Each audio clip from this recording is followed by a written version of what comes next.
What's up everybody, Coop here, back with another StarCitizen video, and this time we're going to be talking about Jumptown. While my first Jumptown experience was a blast and I made a lot of money, I couldn't help but notice that there's a lot to be desired to make the experience better for both lawful and unlawful players. I've had a lot of time to think of some ideas that I think would make Jumptown one of, if not the best, emergent gameplay experiences in all of gaming. But before I get into that, I would like to remind you all to hit that like button and subscribe for more content. Now, without further ado, let's get into it. The first and maybe the most obvious change I would like CIG to consider is making this a less scripted event. Because in order for Jumptown to really shine, it needs to be accessible 24/7, 365, but with a few caveats that will make this feasible from a gameplay perspective.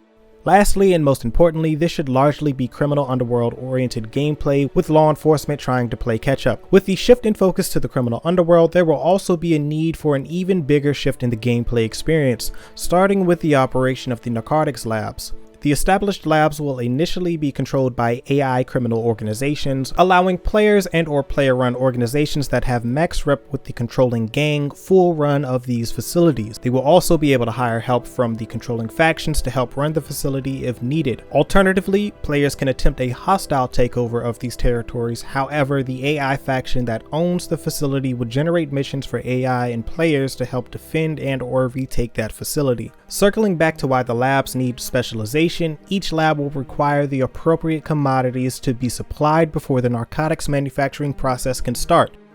Where you source your materials from will affect the quality of the end product, so players need to factor that into their supply chain logistics. The locations that will supply commodities for manufacturing narcotics should also provide missions and gameplay for both lawful and unlawful players to supply and upkeep, as many of these commodities will have lawful and unlawful uses around the verse. Next, players will need to determine the right formulas and or mixtures of ingredients to affect the time, quality, and yield of narcotics the lab produces, similar to the refining process for mining. The value of the narcotics will be determined by their potency.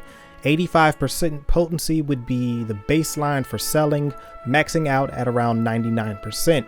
Anything below 85% would have no value.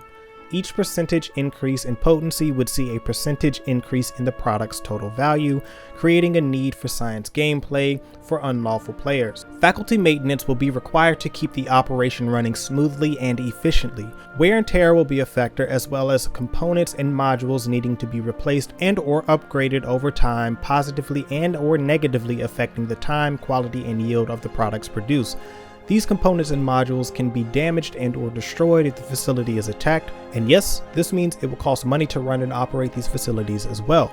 The same applies at facilities where the ingredients can be sourced from, so if upkeep is not maintained there, the quality of the source materials will decline, affecting the time, quality, and yield of the narcotics produced. For example, if a player creates a formula with a 99% potency and suddenly that potency drops from 99% to 94%, you will need to identify the source of that degradation. It could be the facility needing maintenance or an issue somewhere up the supply chain. Either way, you and or your org will need to work out a way to resolve this. Players and organizations can either establish their own supply chains or use the established networks of the AI organizations, but at a cost. Because these operations can be run from several locations around the verse simultaneously and also be contested and controlled by both players and AI, it will dynamically create rivalries and territorial disputes among players and AI organizations around the verse. This should generate lots of opportunities for emergent gameplay and ways for solo players, groups, and organizations to find ways to get in on the action, lawfully and or unlawfully.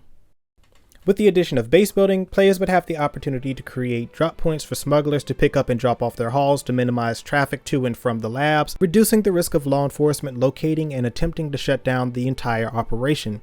Players would also be able to establish their own vertical supply chains, but will be 100% responsible for maintaining it. On the lawful side, this creates countless opportunities to disrupt the supply chain of illegal drug trafficking for solo players, groups, and organizations. Confiscate illegal contraband, for example, could be a myriad of missions, from simple drug busts on the streets to taking down an entire operation, which would take lots of planning, coordination, and manpower to achieve.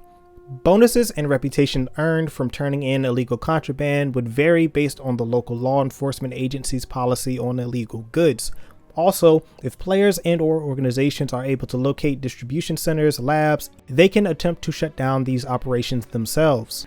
Arresting and interrogating smugglers and or recovering the black boxes from their ships should generate a chance that one or several locations can be revealed, generating a drug bust mission for players and or orgs with the appropriate reputation level to accept. I am completely aware that this would require a lot of gameplay mechanics that are not in the game at this time, but when they are, CIG will need to consider how events like Jumptown are experienced by the players. I am of the mind that Jumptown should be less scripted and more of a dynamic underworld economic endeavor. It is something that would be high risk, high reward, and generate a lot of emergent PvEvP gameplay. It is also a system that can be used for many other professions on both sides of the law. But let me know in the comment section below what you think about the changes that I have presented. What are your thoughts about Jumptown? Have you participated? What changes would you make to Jumptown? Or do you think Jumptown is just fine as is? If you are interested in playing StarCitizen, I've added my referral code in the description below. Using this will grant you an additional 5,000 Alpha UEC in game, bringing your total starting credit to 15,000 Alpha UEC, which is essential as a new player stepping into the verse for the very first time. As I always say, peace, love, blessings, and may the force be with you, always.